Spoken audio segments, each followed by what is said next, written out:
सब देखने और सुनने वालों की खिदमत में मोहब्बत भरा सलाम। इरफान अहमद खान साहब जर्मनी से हमारे साथ होंगे। पाकिस्तान के हालात आप देख रहे हैं, दिन ब दिन बेहतरी की तरफ तो नहीं जा रहे, मगर लोग वहाँ पे परेशान हैं।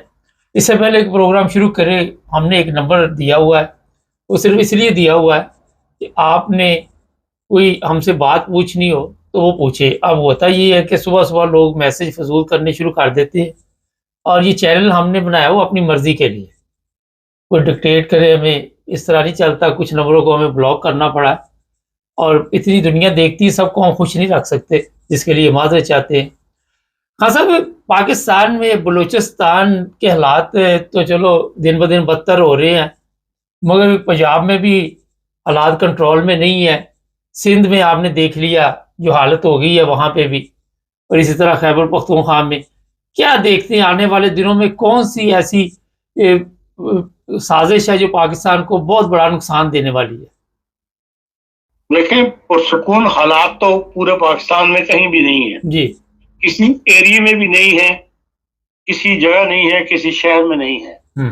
और जो एक अरसे से सियासी अदम इस्तेकाम की पॉलिसी पे पाकिस्तान चल रहा था, वो बढ़ते बढ़ते अब अपना असल रंग पे आ गई है। अपने अपने रंग दिखाने उसमें शुरू कर दिया, इसे कहना चाहिए कि आप देख लें कि हर छोटा बड़ा इख्तिलाफ जो है वो अब इतना खुलकर सामने आ गया है, उसके नेगेटिव पहलू ज्यादा सामने आ रहे हैं। अब जो अताउल्लाह मैंगल साहब ने तकरीर की है, जो उन्होंने इंटरव्यूज लिए दिए हैं पिछले 2-3 दिनों के दौरान, उन्होंने काफी इंटरव्यू वगैरह दिए हैं, उनको आप देखें तो ये वही मंजिल, उस मुकाम पर हम पहुंच गए हैं जहां पर मुजीबुर रहमान साहब बांग्लादेश को लेकर चले गए थे। पहले वो सिर्फ खतरात की बात करते थे, अब वो साफ कह रहे हैं कि बलूचिस्तान जो है वो हमारे हाथ से निकल गया है। बल्कि वो तो कहते हैं आपके हाथ से निकल गया हुआ है। और ये कहने की जरूरत उनको इसलिए हुई है कि हर तरफ बदअमनी है। फिर ये है कि उनके साथ बहुत सारे दूसरे कबाइल मिलने शुरू हो गए हैं। अब बुकटी भी मुकाबले पे आ गए हैं, बुकटी भी सामने आ गए हैं। उसका भी हाल आपने यही निकाला कि फट बुकटियों को गिरफ्तारियां शुरू कर दी। वो इसी बात पर जोर देते थे मुजीब साहब भी, और ये भी इसी बात पर जोर दे रहे हैं, देते चले आ रहे हैं कि भाई हमारे साथ आप पॉलिटिकल डायलॉग जो है वो शुरू करें, बलूचिस्तान का पॉलिटिकल डायलॉग के साथ हल निकालें। ये सियासी मसला है, जो सिक्योरिटी के मसले जिसको आप ज्यादा नुमाया करते हैं, वो आपका और उन लोगों का मसला है जो पहाड़ों पर चढ़े हुए हैं। लेकिन जो सियासत के मैदान में मौजूद है, अब वो कहते हैं कि पहले हम 3 कबाइल थे, कुकी और मैंगल और मरी कबल, कि इनसे आप लोगों को शिकवा रहता था कि आपके पास तहरीक चलती रहती है। लेकिन आज बहुत सारे आम सिविल सोसाइटी के लोग जो हैं, जिन्होंने कराची यूनिवर्सिटी में पढ़ा है, जिन्होंने कायद आजम यूनिवर्सिटी में पढ़ा है, वो इस तहरीक में हिस्सा ले रहे हैं। और ये तुर्बत का इलाका जो पूरा ऊपर का हिस्सा है, ये सारा आज तहरीक का हिस्सा बना हुआ है, और ये लोग भी आजादी मांगने शुरू हो गए हैं। तो आप इनकी बात को तो कम से कम गौर से सुने, बजाय इनको गिरफ्तार करने के, इनको पाबंदियां लगाने के, ये रुकावटें खड़ी करने के। और मेन मसला वही ये कहते हैं कि भाई जो मिसिंग पर्सन से शुरू हुआ है, इनकी तादाद हजारों में बढ़ती चली गई, और हमारी आवाज के साथ पंजाब ने या सिंध ने या सूबा सरहद ने आवाज साथ नहीं मिलाई मिसिंग पर्सन के मामला में। ना हमारा अदलिया ने साथ दिया, ना हमारा पाकिस्तान के अवाम ने साथ दिया। अब इस किस्म की बातें बड़ी खुलकर होनी शुरू हो गई हैं, जिससे खतरात बढ़ रहे हैं।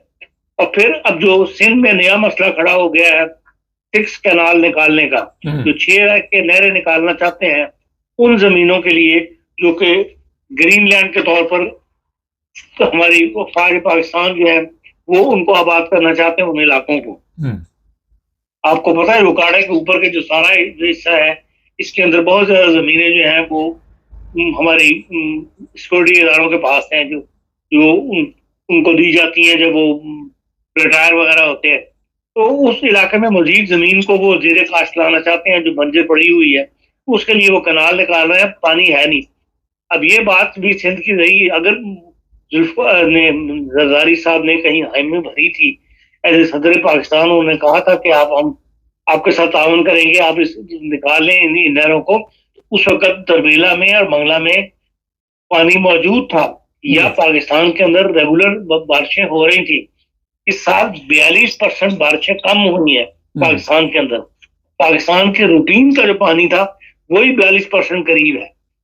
आपको पता है इमरजेंसी नाफिज तो कर दी गई है कि भाई आप कोई कारें वगैरह धोने की, जितने भी यूनिट खुले हुए हैं कार वाश वगैरह के लाहौर वगैरह में, पंजाब में पाबंदी लग गई है, सब बंद करवा दी गवर्नमेंट ने, इसलिए कि पानी है ही नहीं है।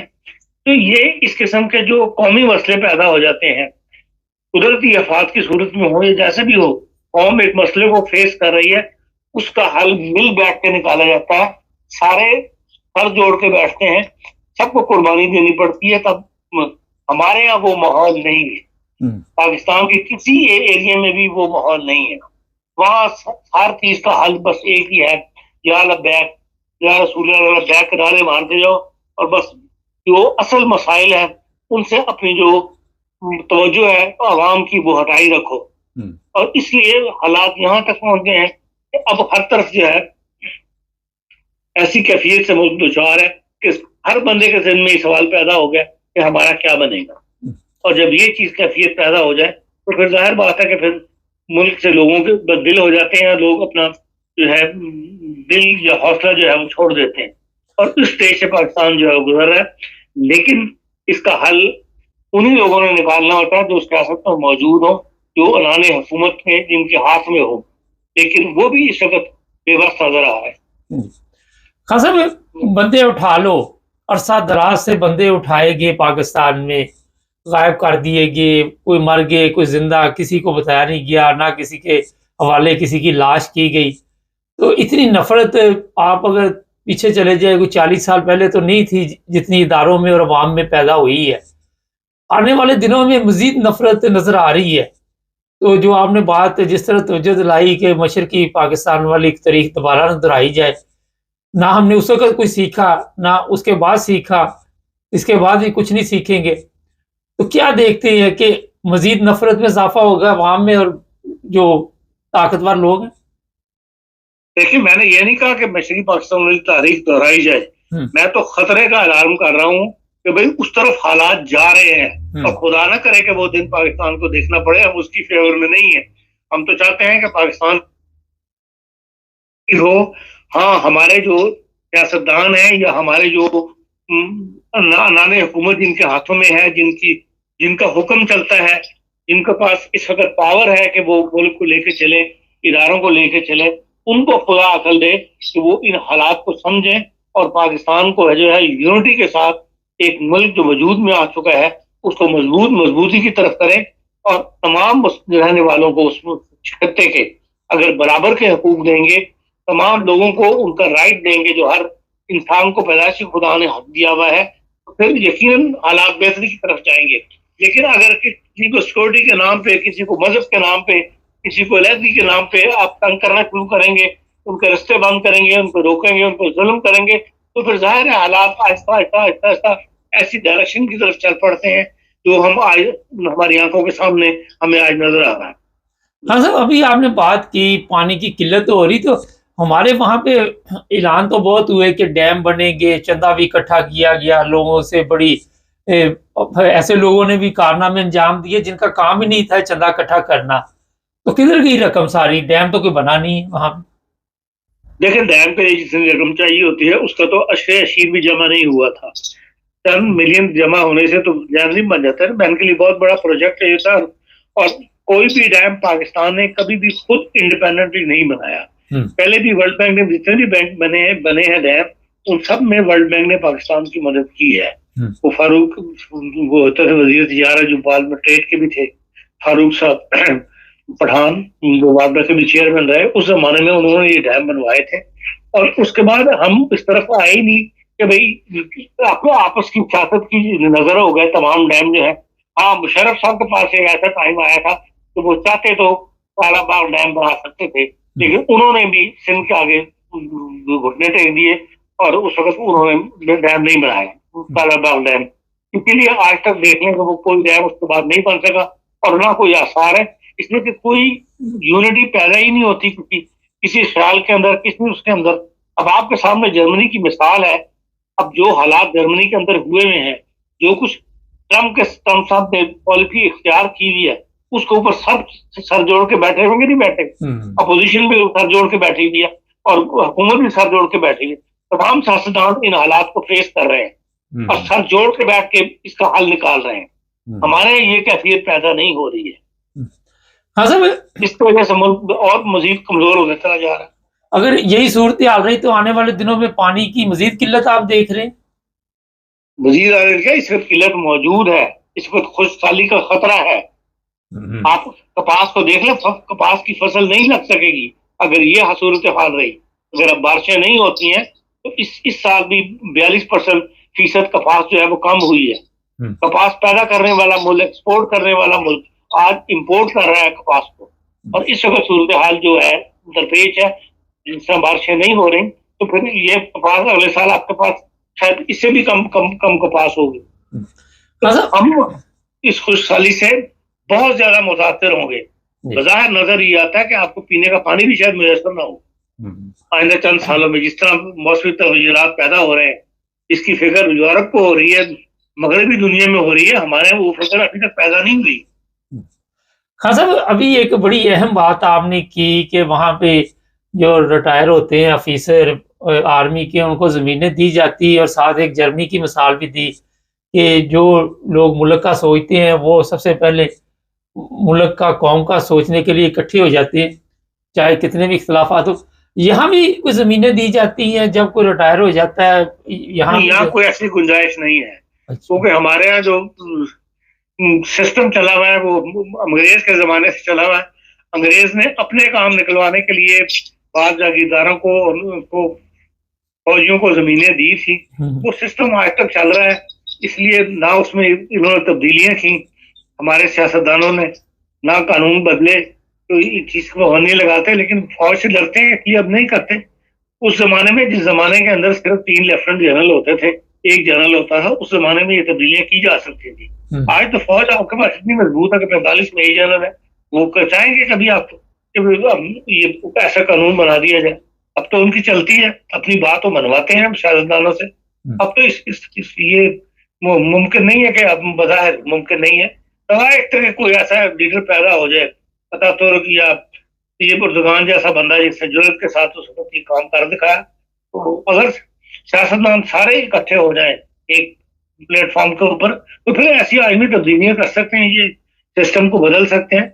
लेकिन वो इस तरफ आते ही कोई ना कोई जो है वो आलाकार बना रहता है सिक्योरिटी दारों का। हाँ साहब, एक सवाल बड़ा अहम है कि पावर किसके पास है? एक तरफ कहा जाता है कि जो लोग ये ताकतवर बंदे को लेके आए हैं उनके पास ही पावर है, उसी के कहने पे ये सारा सिस्टम चलता है। आप समझते हैं कि जो मौजूदा बंदा वहां पे इस्तेमाल किया जा रहा है उसके पास भी पावर नहीं है? जी बिल्कुल, कोई ढकी छुपी बात नहीं है। इस वक्त तमाम तर जो ताकत का मंबा है वो हमारे सिक्योरिटी इदारे हैं या हमारी मिलिट्री एस्टेब्लिशमेंट है। अच्छा खान साहब, एक और अभी बात की कि आशिक़ रसूल के नारे लगाते, जब पिछले दिनों एक केस था पिंडी की अदालत में, वो कोई 100 साल के करीब जेल की सज़ा 5 लोगों को दे दी गई और उन्हें 7 सज़ाए मौत भी। और जब इसके मतलब थोड़ा सा हमने भी पता किया तो वो बेचारों को बेगुनाह फंसाया गया। तो ये बेगुनाही जब तक इस तरह चलती रहेगी, या रसूलुल्लाह के नारे लगाते रहेंगे, तो सबसे बड़ी तो चीज़ है अदल और इंसाफ। तो जब अदल और इंसाफ ही नहीं है तो फिर तो कौम किधर जाए? ये 5 घर हो या 100 घर हो या 800 घर हो, ये तो उजड़ गए ना। इसमें इस मामले में मुबारक साहब सारी कौम जो है वो मुजरिम है। आप किसी एक को नहीं कह सकते कि सारे के सारे जो है इस बारे में मुजरिम है, चाहे वो सियासतदान हो चाहे वो अदलिया हो। अदलिया इसमें बड़ी मुजरिम है। ये जितने भी केसेस आज तक चलते रहे हैं वो आखिर में जाके प्रूव नहीं हुए, लेकिन उनके फैसले होने तक लोग 20-20 साल 25-25 साल जो है वो जेलों में गुजार देते हैं। अब ये जिनके खिलाफ इन्होंने मौत की सजा दी है, आप समझते हैं इनको फांसी हो जाएगी? ये इनके खिलाफ अपीलें होंगी सुप्रीम कोर्ट के अंदर, वो अपीलें बरस तक चलती रहेंगी। सजाए मौत जो आज तो है, सबको पता है कि ये झूठे केस बनाए जाते हैं, लेकिन किसी में जुर्रत पैदा नहीं होती। और जुर्रत इसलिए पैदा नहीं होती कि कोई जुर्रत दिखाए तो उसके साथ आवाज मिलाने वाले नहीं मिलते जो कहें हाँ अदलिया ने बिल्कुल सही फैसला किया, ये झूठा केस था। तो वो भी सबको, जिन लोगों ने मुकदमे लड़े एज ए वकील, उनके बच्चे अगवा हुए, उनको कत्ल किया गया। रहमान साहब जो मुल्तान के इतने वकील थे, अय्यर रहमान के भाई, उनको भी कत्ल कर दिया गया था। अब तो ये सूरत हाल हो गई है कि लोग वकील मुकदमा लेते हुए डरते हैं तौहीन मजहब का, इसलिए कि जान हर एक को प्यारी है, ये अपने बच्चे या कोई बंदा इस तरह नहीं चाहता अपने बच्चों को छोड़ के, तो इसकी भी इंचर्ज है। इस सारे माहौल को बदलने की जरूरत है और उसके लिए अभी तक पाकिस्तान की तरफ के हुक्मरानों की तवज्जो इस तरफ नहीं है। उनकी अपने मामलात पे, अपने मामला सीधा करने की तरफ ज्यादा तवज्जो है और जो चीज पूरे मुल्क के लिए नुकसानदेह हो रही है उसकी तरफ तवज्जो नहीं कर रहे, जिससे ये ऐसे झूठे मुकदमा जो हैं इनकी तादाद मुसलसल बढ़ रही है। हाँ सर, 20 साल बाद मुकदमे की सुनाई जाए, लेकिन उनकी फैमिली तो मुतासर हुई ना, घर तो बर्बाद हो गए ना, तो उसका पाकिस्तान में कोई है हिसाब किताब, कोई क्लेम कर सकते हैं जनाब? ये कोई किसी को एहसास नहीं और कोई किसी को पूछने वाला नहीं इस मामले के अंदर। दुनिया रुल गई हुई है। अभी भी यहाँ जर्मनी में 3 बच्चे जो है वो नौजवान बच्चे लाए गए, उनके बाप को कम से कम 15 साल हो गए हैं जेल के अंदर, ना उनका कोई मुकदमा सुनता है, ना कोई मुकदमा फैसला करता है। एक पाकिस्तानी कोशिश करके उसके 3 बच्चों को, वालदा को तो उन्होंने वीजा नहीं दिया, उन 3 बच्चों को यहाँ दाखिला करवा के तो उनको मुस्लिम स्टूडेंट्स वीजे के ऊपर, क्योंकि वो एजुकेशन की कोई यूनिवर्सिटी की भी नहीं थी, तो इसलिए बहुत मुश्किल पेश आ रही थी। वो मैं भी उस मामले में कुछ इन्वॉल्व रहा था। तो वो अब 3 बच्चे जो है पाकिस्तान यहाँ जर्मनी पहुंच चुके हुए हैं और इस वक्त उनकी पढ़ाई जो है वो शुरू हो गई हुई है, इसलिए वहां कोई मदद करने वाला लोगों को नहीं मिलता। तो ये खानदान जो है वो इस तरह तबाह हो गए हैं और बच्चे रोल गए हैं वहां पे। लेकिन ये है कि वहां क्योंकि किसी को ऐसे इंसानी हमदर्दी का जज्बा ही कौम में खत्म हो गया हुआ है, हर एक को अपनी फिक्र है, इसलिए जो बेचारे ऐसे लोग हैं वो मुतासर होने के बाद कुछ कर जाते हैं, कहीं किसी तरफ लग जाते हैं, कहीं जो है बिल्कुल बर्बाद हो जाते हैं बेचारे। हाँ सर, एक तकरीर बिलावल ने की बड़ी जोशो खरोश में, जिस तरह अभी आपने वो सिंध में जो नहरों का मसला है, तो एकदम की जोश आ गया अचानक कि ये कौन सा आप देख रहे हैं कि हुकूमत के साथ कोई डील नहीं करी? सिंध के अंदर से आवाज उठी है, ये समझते थे कि सिंध के अंदर से आवाज नहीं उठेगी, सिंध पीपल्स पार्टी का है और लोग खामोशी से हमारे फैसले को तस्लीम कर लेंगे, लेकिन सिंध के लोगों ने, पीपल्स पार्टी के अपने लोगों ने इस फैसले को तस्लीम नहीं किया, इसलिए वहां से खुद आवाज उठी और पीपल्स पार्टी को फिक्र हुई है। तो वो अपनी फिक्र की वजह से उन्हें जो है इस एक सच्चाई का साथ देने की वजह से नहीं कर रहे कि भाई वाकई ये एक गलत फैसला था, बल्कि उस गलत फैसला करने में जरदारी साहब ने किरदार अदा किया। और अब जबकि उनको अपने पार्टी की फिक्र पड़ गई कि हम जहां से भी चले जाए, कोई सूबा है जिसमें उनकी हुकूमत कायम है, तो तब उन्होंने इसके खिलाफ लोगों को साथ देना शुरू किया। हाँ, आखिर पे सवाल है, जरदारी साहब की तबीयत ठीक नहीं है, वो वैसे तो अब पता नहीं सदारती महल में जाते हैं या नहीं जाते। अगर फर्ज करे जरदारी साहब चले जाते दुनिया, उससे बाद पीपल्स पार्टी का मुस्तकबिल है कोई मुकम्मल तौर पे आप देख रहे हैं? देखिए, पीपल्स पार्टी का मुस्तकबिल अब सिर्फ सिंध तक ही महदूद है और सिंध के अंदर बहुत बड़ा तबका पीपल्स पार्टी का साथ देने के बावजूद पीपल्स पार्टी की जो कार्रवाइयां हैं उसमें मुतमईन नहीं है, या ये कह लें सात मानवत के बोझ जरदारी साहब से मुतमईन नहीं है।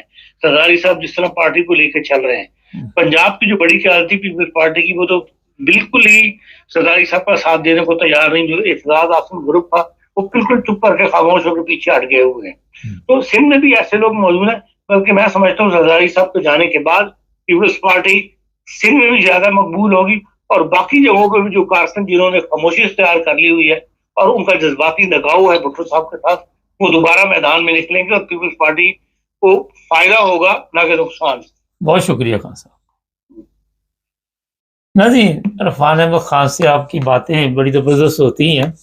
इसमें जो चीज़ आपको सिर्फ मैं आखिर पे बताना चाहता हूँ वो ये है कि जब तक एहसास हमदर्दी दिलों में नहीं होगी, पाकिस्तान की हालत नहीं बदल सकती। और ना किसी को वतन से हमदर्दी है, हम नारे तो लगाते हैं सारा दिन, और यही है नारे लगाने से अपने आप को अगर ज़्यादा ज़ोर दे के बदलें तो मेरा ख्याल है फिर पाकिस्तान की हालत बदलेगी, नारों से नहीं बदलेगी। और ये बेगुनाह लोगों पे जो मजहबी केस बनाए जाते हैं, ये भी एक बहुत बड़ा जुल्म है। मुझे याद है, मैं एक दफ़ा पाकिस्तान गया था 8-10 साल पहले, तो वहाँ किसी घर में बैठा हुआ था, तो उनके घर में वफ़ात हो गई।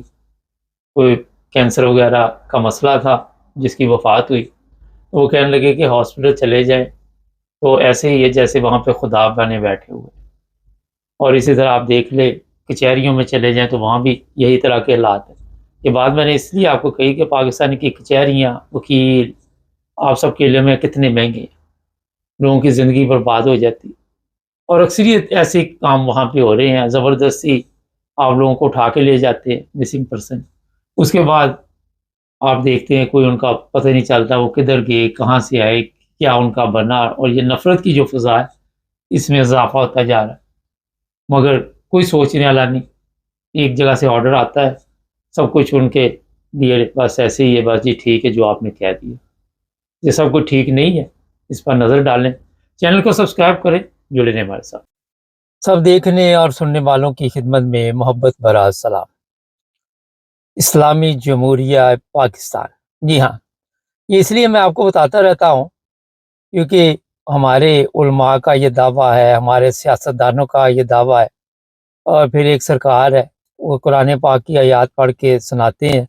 वो बताते हैं जनाब के जो इस्लाम है वो बिल्कुल ज़बरदस्त तरीके के साथ हम 70-75 साल से चला रहे। कुछ लड़कियों की तस्वीरें आप बोर्ड पे देख रहे होंगे। और मैं बताता हूँ कि हुआ क्या है और ये कौन लोग हैं जो ये सारा कुछ सिस्टम चला रहे थे। ये अमीर घरानों की लड़कियां हैं, इनके चेहरे बता रहे हैं, अच्छी खुराक, अच्छी परवरिश इनकी हुई है। 25 लड़कियां हैं जी, 25, और इतने ही लड़के वहाँ, यानी कि जो तादाद है वो बिल्कुल मैं बताता हूँ आपको, 25 लड़कियां और 30 लड़के। और यहाँ पे कल एक ऐसा प्रोग्राम चल रहा था पंजाब में, और वहाँ पे बाकायदा तौर पर शराब, शबाब और पता नहीं क्या-क्या वहाँ पे हो रहा था। और फिर किसी ने पुलिस को इत्तला दी। अब ये एक फार्म हाउस है और ये जो बंदा चला रहा है काफ़ी पावरफुल है, काफ़ी इसकी नज़दीकी समझ लें कि दुआसला में वो जो एक सोटी लेके नहीं भाई घूमता, वो जो आके फिर कुरान मजीद की आयत भी सुनाता है, उसके साथ काफ़ी अच्छा तल्लुक है। मगर ये छापा पड़ कैसे गया, ये बड़ी हैरानगी की बात है। या तो पुलिस को पता नहीं था और मीडिया भी वहाँ पे चली गई, और फिर इन लड़कियों को जब पकड़ा गया तो ये ऐसी हालत में थी। बाद में इनकी तस्वीरें बनाई गई, इनकी वीडियो बनाकर मीडिया पे डाली गई, और ये पहली दफ़ा नहीं कोई इकट्ठे हुए थे। काफ़ी देर से पैसा-शैसा खर्च करके इन लोगों को ये सहूलत दी गई थी कि आप आके यहाँ पे याशी करें। वैसे तो आप बड़े, आपके दिल में उठती है, हमारे जो वहाँ पे ख़त्म नबूवत के मुजाहिद हैं, कि यहाँ पे जनाब अगर कोई खुदा की इबादत कर ले तो जज़्बात मजरूह हो जाते। ये नहीं कि पहली पार्टी थी ये, काफ़ी अरसा से यहाँ पे ये तमाशबीनी चल रही थी। और इसमें मज़े की बात ये है कि कई ख़त्म नबूवत के मुजाहिद भी शामिल हैं, कई आशिक़ रसूल भी शामिल हैं, और कई आशिक़ रसूल की औलादें भी शामिल हैं। अब मज़े की बात ये आपको मैं बता रहा हूँ, ये जो लड़कियाँ हैं, इनके कई ऐसे है जो है वो ख़त्म नबूवत के ठेकेदार हैं, जो आशिक़ रसूल है। और ये लड़कियां जब पकड़ी गई तो ये चेहरे छुपा रही थी। फिर मीडिया ने कहा जी चेहरे ना छुपाओ, क्योंकि उस वक्त तक किसी को पता नहीं था, और वीडियो हो गई लीक।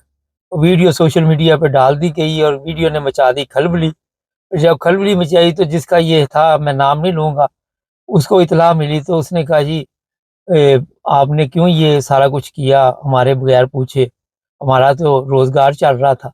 और ये रोज़गार उन लोगों का होता है, वो आपके ज़हन में पता नहीं पुरानी हीरा मंडी लाहौर वाली जो है, अगर वो बंद हो गई है तो पता नहीं कारोबार ठप हो गए लोगों के।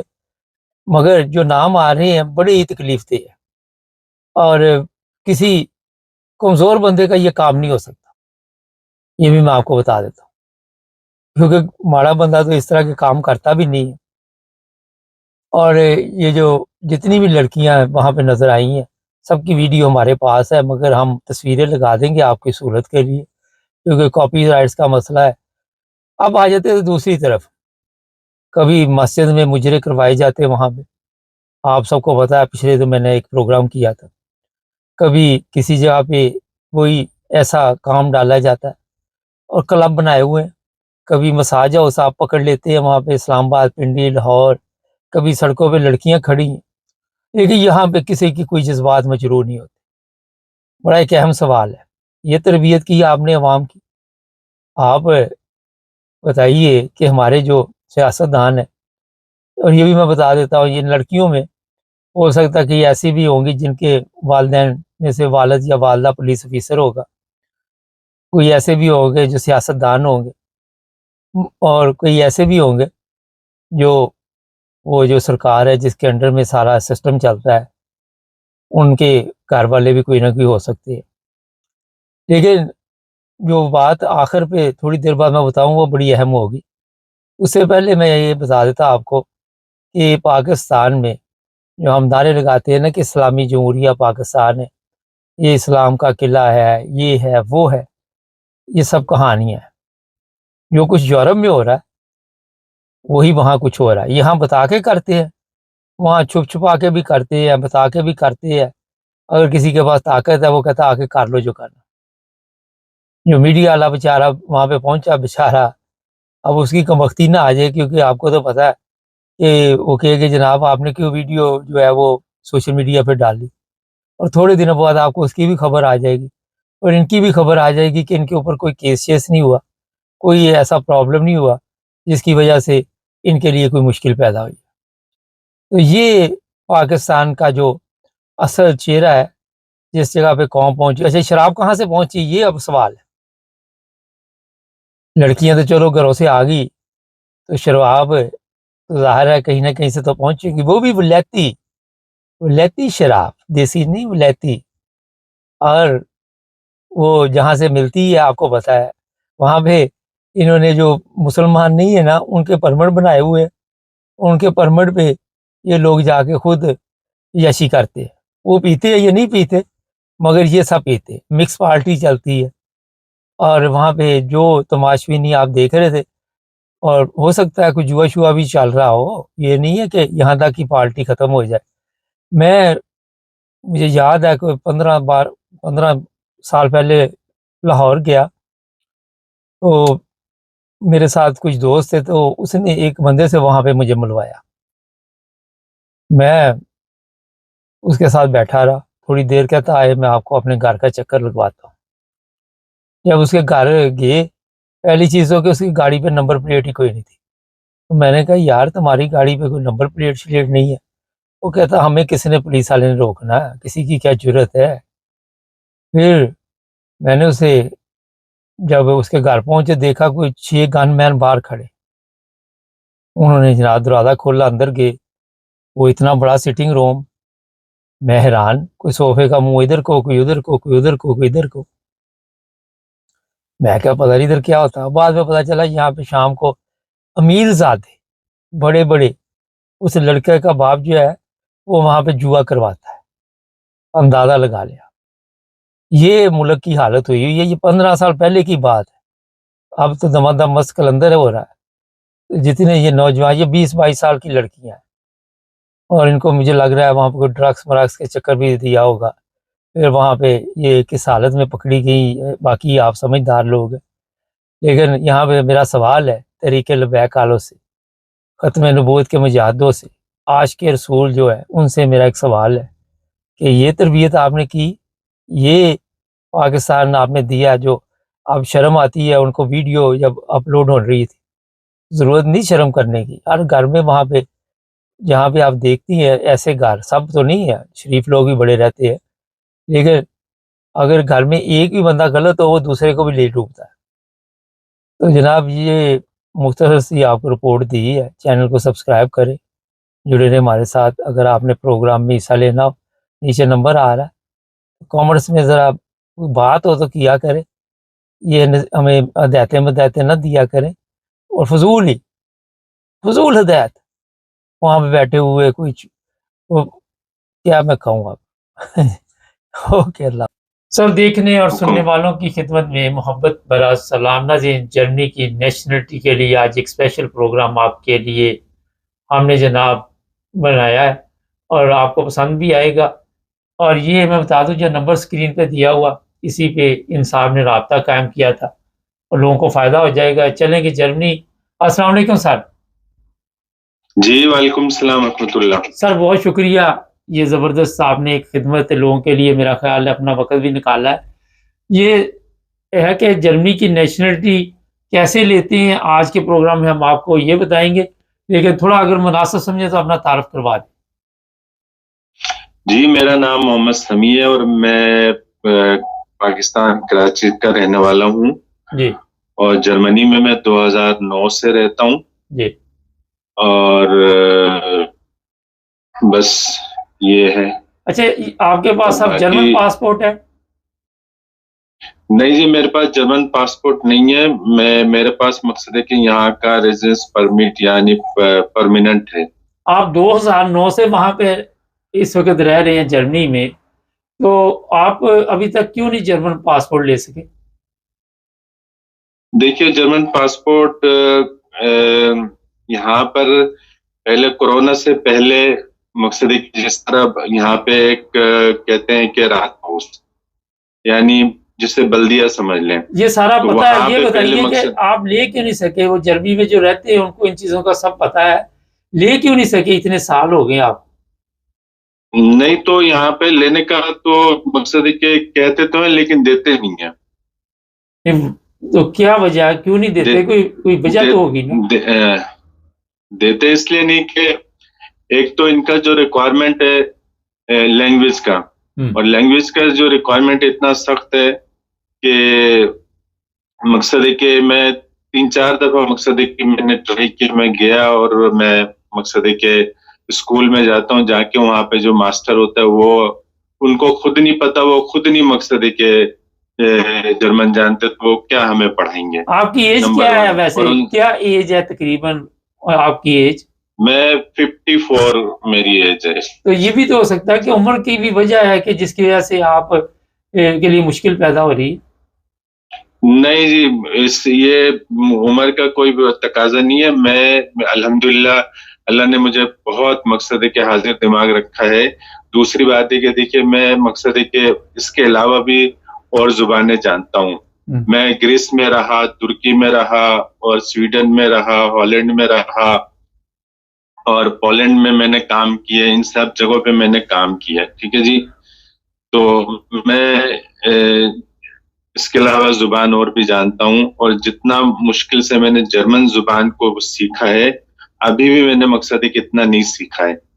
तो यहाँ पे अगर और जगहों पे मकसद है कि अगर वहाँ की रिहायशी से अगर आप कुछ पूछे तो फौरन ताउन करते हैं, और जर्मनी जो है वो ताउन नहीं करते हैं। अच्छा, वो कहते हैं जो ना स्कूल जाके।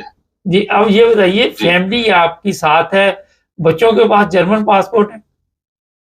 नहीं, मेरे बच्चों के पास जो ना रोमानियन पासपोर्ट है। अच्छा।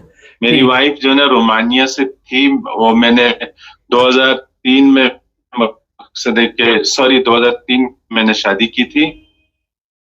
मैं ग्रीक में रहता था। अच्छा अच्छा अच्छा। अब तो ये बताइए, जो भी हमारे देखने वाले हैं उन्हें बताइए कि जर्मन पासपोर्ट अगर लेना हो तो आपका तजर्बा क्या कहता है? मेरा तजुर्बा जो है मकसद है कि कुछ भी नहीं कहता है, इसलिए कि एक तो गवर्नमेंट जर्मन पासपोर्ट दे नहीं रहे, इसलिए कि यहाँ पे जो लॉयर है वो खुलेआम चिटिंग करते हैं और मकसद है कि एडवर्टाइज देते हैं और असल बात जो है वो नहीं बताते हैं कि कौन कौन से कागजों की जरूरत है। और दूसरी बात है कि पैसे ले लेते हैं, लेने के बाद जो ना वो मकसद है लोगों को लाल बत्ती के पीछे लगा के रखते हैं, आगे से पासपोर्ट इशू नहीं होता है। और लॉयर जो है मकसद है कि बस अच्छा, झूठ बोलते हैं वो। आज तो गूगल में तमाम पेपर जो चाहिए होते हैं वो मिल जाते हैं आपको, क्या क्या पेपर्स चाहिए, और वो इतने बड़े नहीं है। मैं भी बता सकता हूँ आपको कि जर्मनी में क्या कागजात चाहिए एप्लीकेशन करने के लिए। लेकिन सबसे जो बड़ा सवाल है, आपने लैंग्वेज कोर्स मुकम्मल कर लिया? मैं आपको कह तो रहा हूँ कि लैंग्वेज इतना मकसद है कि अच्छा, आपने इनमें नहीं जो किया। इतना आंसर है, जो मकसद है कि लोग डिप्रेशन के शिकार हो रहे हैं अच्छा, इसको तो हासिल काम करने कर रहे में। हैं आप वहां पे सर? जी आप कोई जॉब शॉब कर रहे हैं, काम शाम कर रहे हैं वहां पे? जी, मैं जॉब कर रहा हूँ। मैं कोई मसला नहीं है जॉब का, और मैं अल्हम्दुलिल्लाह पैसे भी कोई प्रॉब्लम नहीं है। और मैं मकसद है कि पहले मैं मकसद है कि सिक्योरिटी का काम करता था जर्मन डेवे में, और मैं कुक भी हूँ, प्रोफेशनल कुक हूँ, और प्रोफेशनल मैं मकसद है कि अपना सिक्योरिटी का मेरे पास सब कुछ डॉक्यूमेंट्स भी है। तो एक तो आप इस वक्त मकसद है बेनिफिट कि तो नहीं ले रहे? बेनिफिट ले रहे हैं आप इस वक्त? नहीं, वो बिल्कुल ठीक है आपकी बात। जब बेनिफिट लेता है तो उसमें मकसद है कि उसका मकसद है कि नेशनैलिटी खतरे में होता है। इसके अलावा भी मैंने ट्राई किया, बेनिफिट के अलावा भी। तो ये मकसद है कि तो आजकल कहीं पे कागज जमा हो रहा है सिवाय वकील के। वकील एक तो देखे ना, जब आप नेशनैलिटी दे रहे हैं तो हम लॉयर के पास क्यों जाएं? लॉयर हमारा कौन है? लॉयर थोड़ी अपने घर में मकसद है कि नेशनैलिटी मकसद है कि बनाते तो गवर्नमेंट, तो डायरेक्ट गवर्नमेंट अपने ऑफिस को खोले। और पहले कोरोना से पहले मकसद है कि वो राहत हाउस जिसे कहते हैं बल्दिया, पहले वहां पे कागज जमा होता था। अब मैं कुछ दिन पहले उधर गया था तो कहने लगे नहीं, आप नहीं, मकसद एक होता है ऑनलाइन। ऑनलाइन मकसद है कि देखे, सब आदमी तो ऑनलाइन नहीं मकसद है कि फॉलो कर सकते हैं। बहुत से ऐसे भी लोग हैं जिनको पढ़ना कभी जिंदगी में स्कूल नहीं गया है, लेकिन यहाँ उनका पीरियड पूरा हो गया है पासपोर्ट लेने का, लेकिन वो पढ़ भी नहीं सकते हैं। और तो और मकसद है कि लैंग्वेज सही से बोल भी नहीं सकते। उनका मकसद है कि वक्त आ गया रिटायरमेंट का, समझे ना। तो यहाँ पे एक तो लैंग्वेज जो ना इतना सख्त कर दिया है कि ना पूछें। अच्छा, ये बताइए, आपके पास आप आदमी कितनी देर का वहाँ का वफादार अलावनस है, रेजिडेंट परमिट है वहाँ? मेरे पास परमानेंट है जी, अच्छा, परमानेंट मुझे अल्हम्दुलिल्लाह। इसलिए मैंने 2003 में मकसद है कि शादी किया था, या 2004 में, मुझे याद नहीं आ रहा, इंतहाई माजरत के साथ। मेरे ख्याल में 2003 में मेरी शादी हुई थी शायद। तो अच्छा। मैं मकसद, मेरे 2 बच्चे भी हैं मेरी एक्स वाइफ से।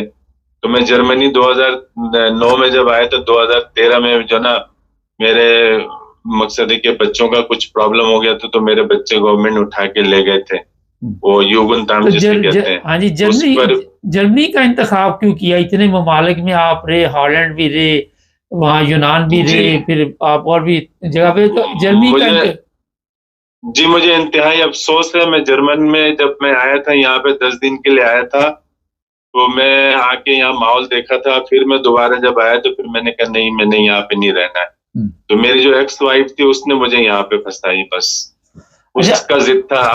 अब मैं जो भी काम करूंगा किस लिए करूंगा? अपने फैमिली के लिए करूंगा। अगर मैं अपनी फैमिली के साथ नहीं मकसद है कि कॉम्प्रोमाइज करूंगा तो किसके साथ करूंगा? नहीं तो मुझे उसका नतीजा ये मिला कि आज मैं मकसद है कि मैं बच्चों से भी नहीं, 2013 हो गया, मेरे अपने बच्चे भी मकसद है कि मेरे को नहीं पता कहाँ है, और मेरी एक्स वाइफ का भी नहीं पता। मेरे से यहाँ के गवर्नमेंट ने हर वो ड्रामा करवाया जो उनको करवाना था। अच्छा, ये बताइए कि टाइम कैसे गुजारते? पूरा दिन किस तरह गुजरता है? बीवी भी नहीं, बच्चे भी नहीं, किस तरह पूरा दिन आप गुजारते हैं? बस जी, मैं बस काम के साथ कभी घर में कुरान पढ़ता हूँ, कभी मकसद है कि किताबें पढ़ता हूँ, इस तरह गुजारा करता हूँ। अच्छा, अब ये बताएं हमें कि आप यहाँ पे रहते हैं जर्मनी में, ज़ाहिर है उम्र फिसर वीज़ा है, यहाँ पे रहना पड़ेगा, क्योंकि इसके ऊपर आप दूसरे किसी मुल्क जा तो सकते हैं, इतना बड़ा इशू नहीं है। आपको इस चीज़ का इल्म है कि कहीं भी आप जाके रह सकते हैं यूरोप के मुल्क किसी में भी, लेकिन काम ढूंढना पड़ेगा आपको? नहीं, तो जाना उधर जाके भी तो मैंने कौन सा मकसद, वहां सुबह नेशनैलिटी मुझे मिल जाएंगी। तो यहाँ पे मैं अगर चला भी जाऊं, देखिए मेरा और तो और मेरा अपना जाती घर है ग्रीस के अंदर।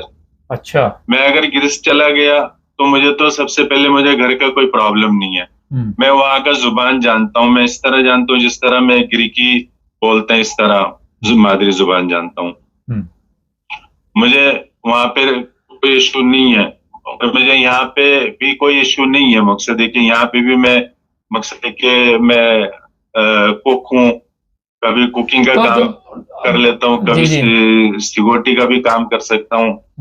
तो कहने का मकसद ये नहीं है, यहाँ पे मकसद है कि जो नेशनैलिटी का जो सूरत हाल बता रहे हैं वो इस तरह नहीं है जिस तरह मकसद है कि आप लोग देख रहे हैं। आप यहाँ पे ये सूरत हाल है कि तुम बारात लेकर आओ और लड़के वालों ने रास्ते में जो ना मकसद है कि शेर और बिल्ली और कुत्ते छोड़ रखे, अगर तुम पहुंच गए तो गाजी वरना शहीद, लड़की ले जाओ, और अगर रास्ते में मारा गया तो हमने तो तुम्हें कहा था कि तुम आ जाओ। अच्छा, ये बताइए कि बीवी के साथ अलहदगी होने के बाद दोबारा सेहराबंदी क्यों नहीं की? क्या वजह हुई? दोबारा भी तो आप शादी कर सकते थे, अब सारी जिंदगी अकेले तो नहीं रहना था ना? देखिए, एक तो मकसद है कि मैं जर्मनी में मैं आज तक के किसी एक जर्मन को अपना दोस्त नहीं बना पाया।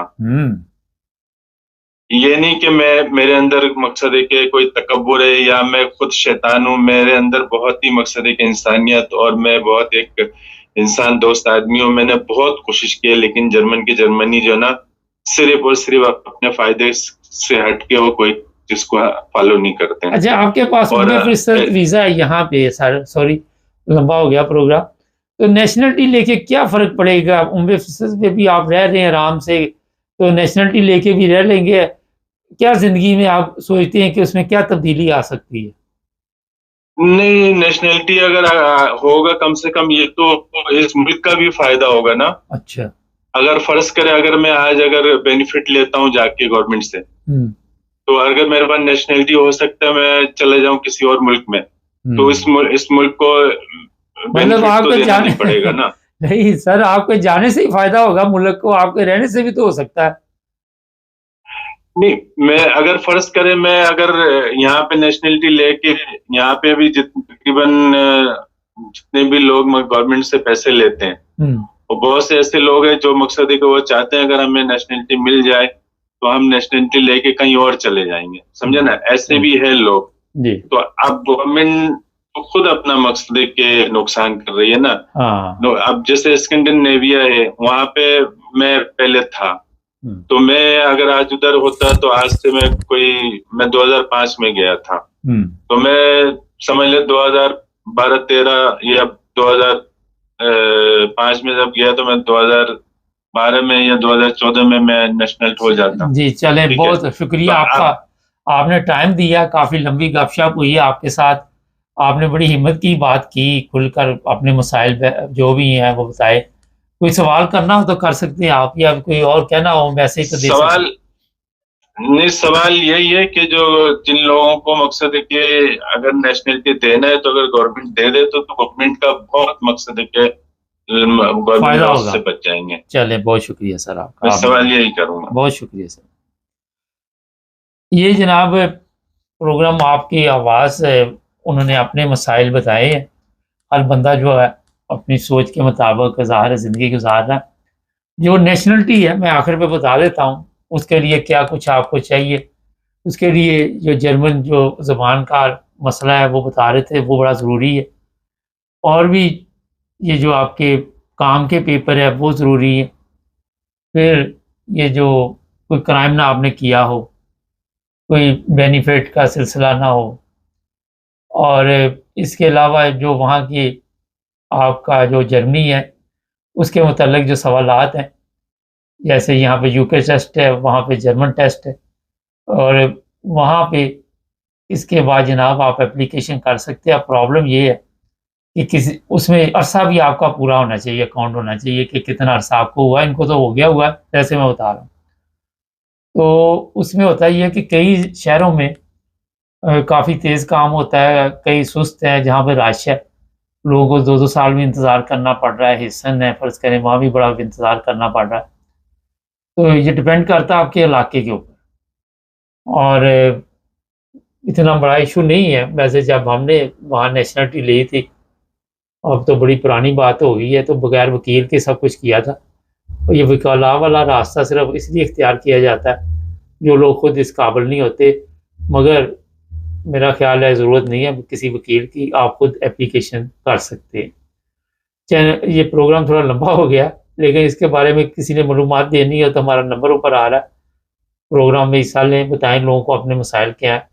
जर्मनी ज़बरदस्त मुल्क है, मैं आपको बता देता हूँ।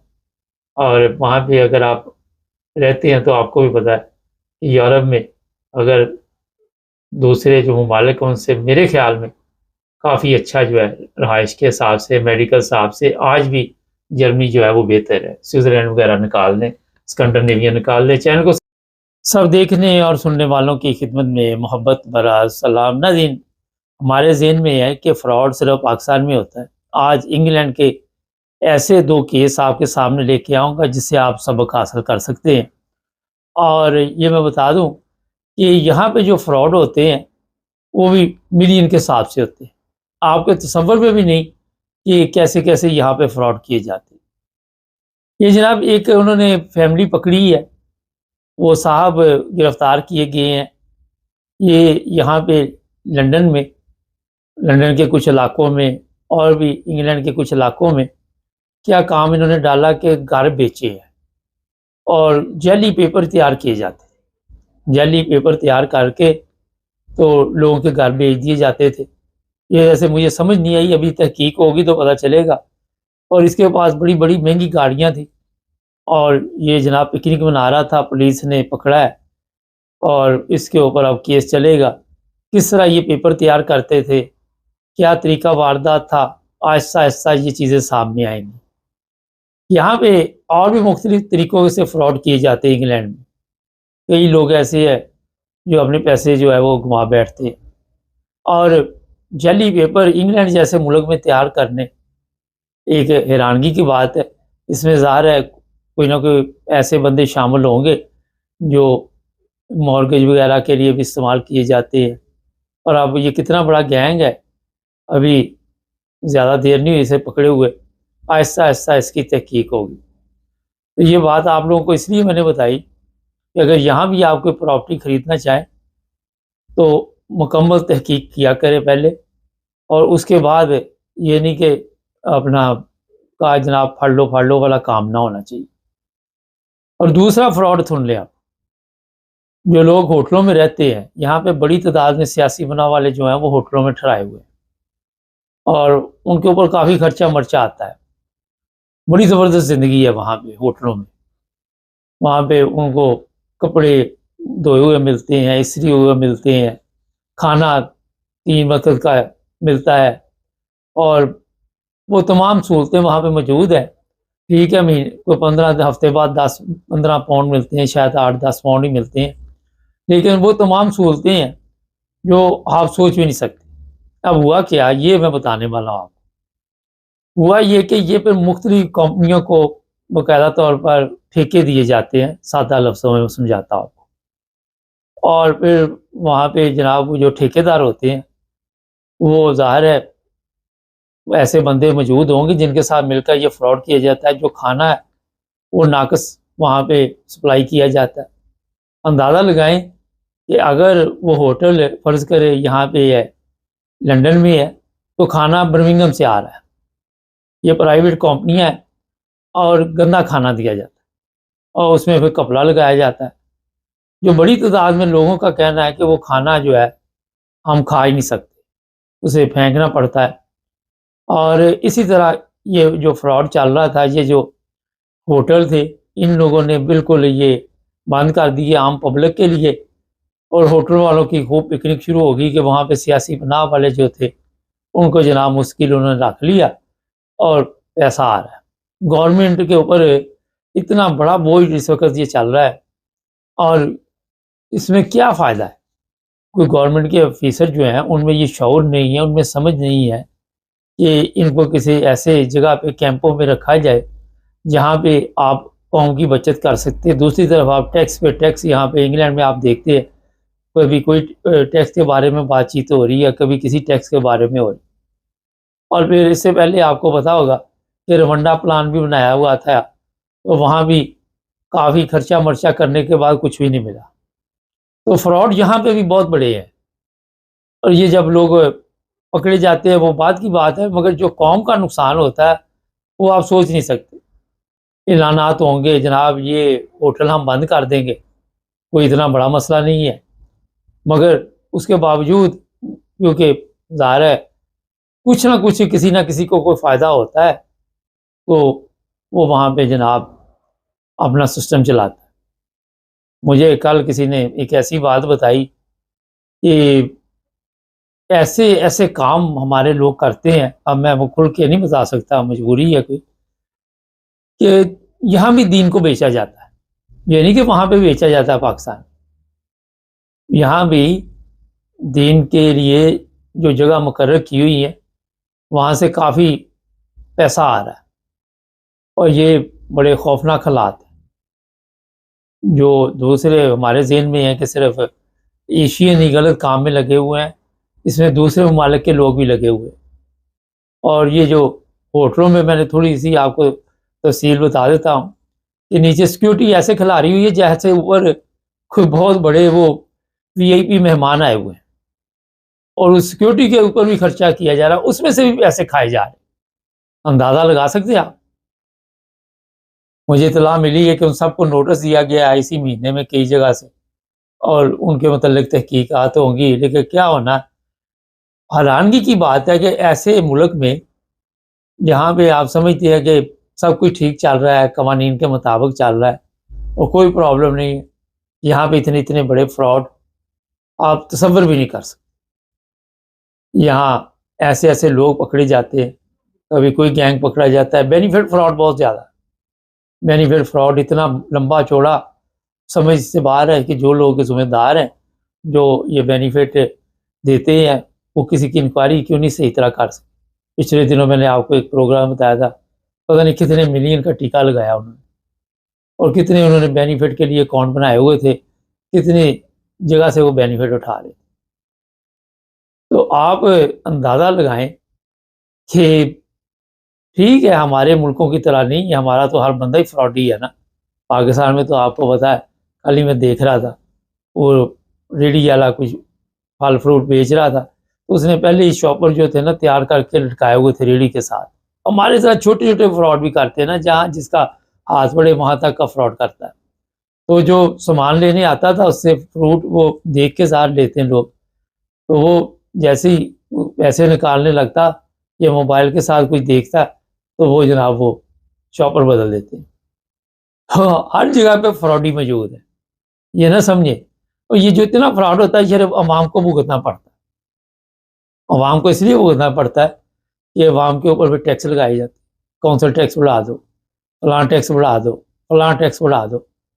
अभी ये जो पार्लियामेंट आई हुई है, मुझे नहीं समझ आ रही कि उनको ये चीज़ें क्यों नहीं नज़र आ रही।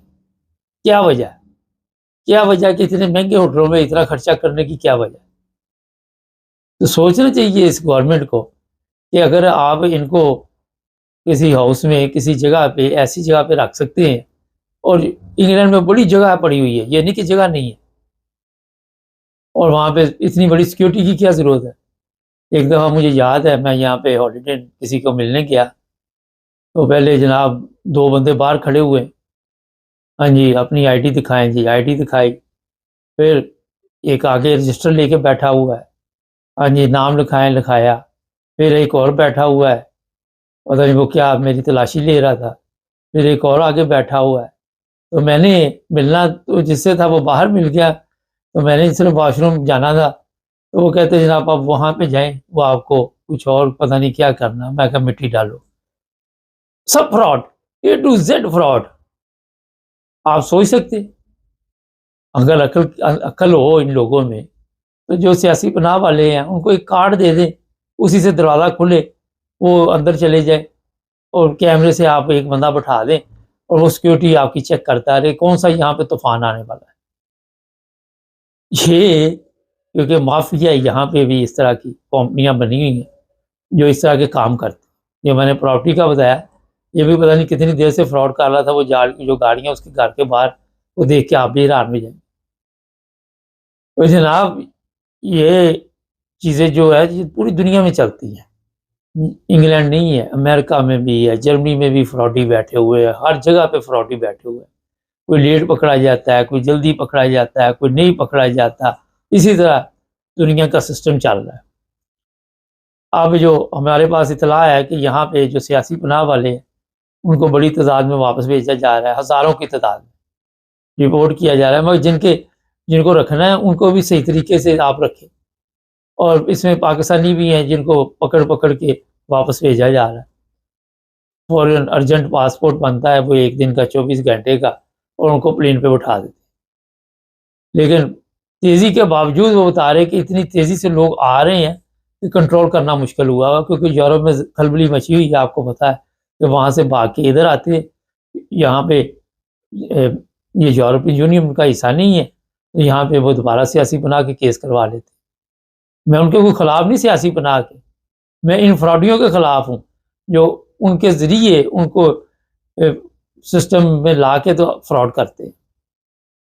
और यहाँ पे महंगाई देखिए कितनी हो चुकी है, किस तरह लोग खर्चे पूरे करते हैं, किस तरह ज़िंदगी गुजार रहे हैं। इंग्लैंड के इस वक्त हालात काफ़ी टाइट हैं। अगर आप आस पास भी नज़र लगाएं, कारोबारी हालात जो है वो भी लोग ऑनलाइन सस्ती चीज़ें ले लेते हैं। सस्ती वेबसाइट बनी हुई है, कई स्टोर में देखता हूँ, कई दुकानें वो बंद हो रही हैं। ये आज मैंने कहा आपको बताऊँ कि फ्रॉडी हर जगह पे मौजूद है। और जो घर बार आप ख़रीदते हैं, पहले रजिस्ट्री उनको जो रजिस्टर्ड ऑफिस है वहाँ से चेक करवाएं कि ये मकान इस बंदे के नाम है, और फिर जाके घर ले। एक पकड़ा गया, पता नहीं कितने लोग इस तरह के काम करते हों। चैनल को